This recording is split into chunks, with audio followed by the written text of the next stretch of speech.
What is up, guys? Long time no see, long time no upload. I'm so sorry for that. I'm gonna try get back to you guys with some more regular uploads, but despite my absence, you guys have been going crazy with the subscribe button, and we've hit 10,000 subscribers, bitch. Not to be cocky or anything, but yeah, we've honestly hit over 10k. We're at like 13.5 or something ridiculous now, and from starting this channel like over a year ago with just some piddly reviews of markers, I never thought it could grow into something like this.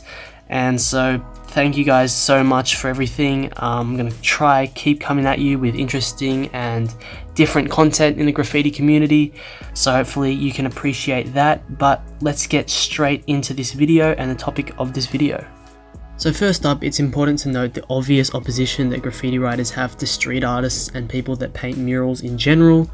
You can see that kind of those people, a lot of the time, they're executing their work legally without any risk. They're often getting paid for their stuff. They often have a lot of time to kind of plan and execute their work, so it feels a lot more contrived, and all those factors are just very opposite to the kind of mantra of graffiti and going out and bombing and doing stuff illegally. The opposition does exist. I won't go into it in full detail because that's probably another video in itself. That's the kind of background setting for this video.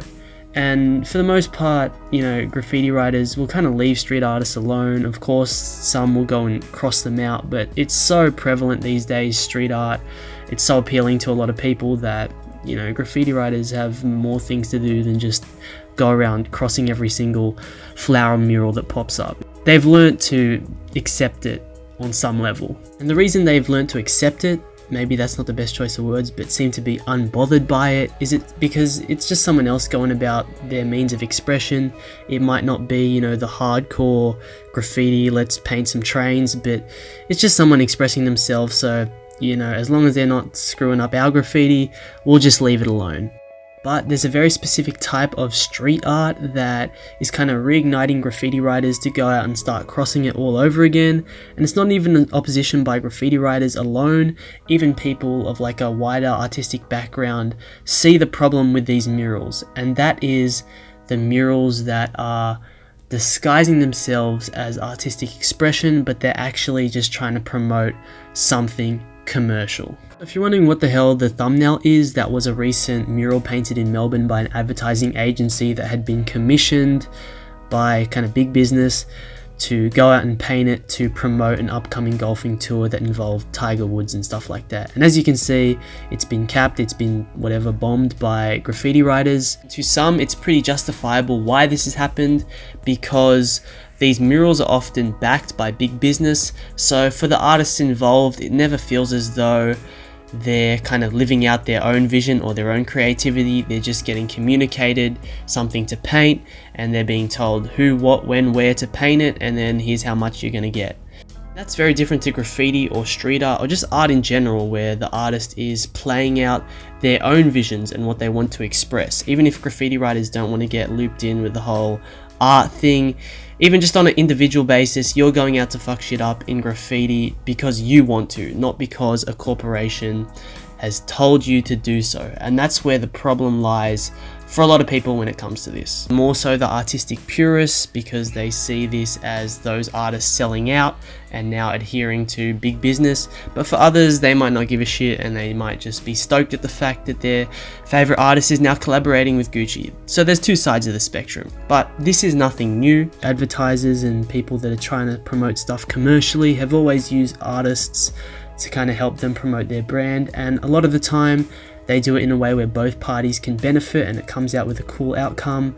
But for some, it feels like they're using this hand-drawn, hand-painted aesthetic and channeling all that effort by the artist so that they can make money. Advertisers have caught on to the fact that, you know, seeing an ad on your TV or your phone is getting sterile these days, and if you can stop people in their tracks with a really nice artwork, that's when you can really get into their brains and, you know, sell your product subliminally almost.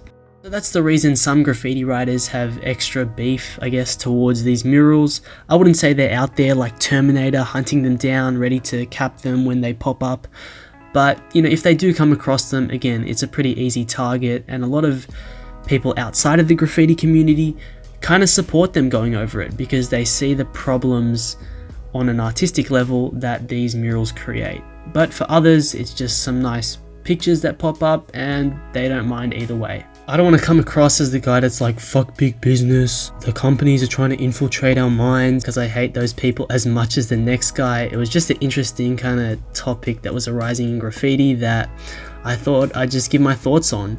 And nothing against the artists that are getting paid by these big companies to go out and paint it, because obviously it does still take a lot of skill to go out and paint their vision, and if they can get the check and make a living out of doing that, then that's great for them. You know, just an interesting topic that I thought I'd bring up and share with you guys to hear your opinions. So I'll leave you guys with a real life example. Recently in Sydney, an ad agency was commissioned by obviously a big Hollywood company to go out and promote through a mural an upcoming Jennifer Lawrence movie called Mother, and that company went ahead and painted over a mural that had been withstanding in the suburb of Newtown for at least 20 years. And locals, graffiti writers, they all respected that original mural as a kind of cultural icon within the suburb, and obviously the kind of big business didn't really know about that or care about that.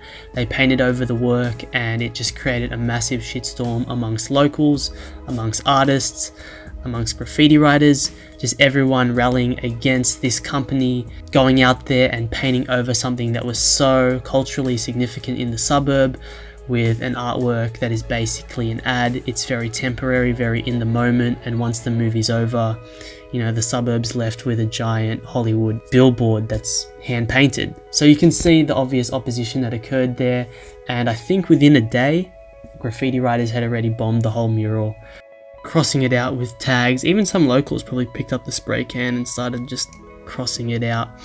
But you know, that's the problem that happens with these kind of things. For some, it's just a nice artwork, but for others, you know, they see the problems when it comes to artistic expression and, you know, freedom of speech and whatever. So something for you guys to think about. Let me know your thoughts in the comments below. I'm sorry for the hardcore graffiti writers, they probably don't give a shit about this, but you know, it's something interesting to bring up. We've got to cater for a wider audience, and hope you enjoyed the video. Again, let me know your thoughts, subscribe if you haven't already, leave a like, and I'll be coming at you with some more graffiti related content.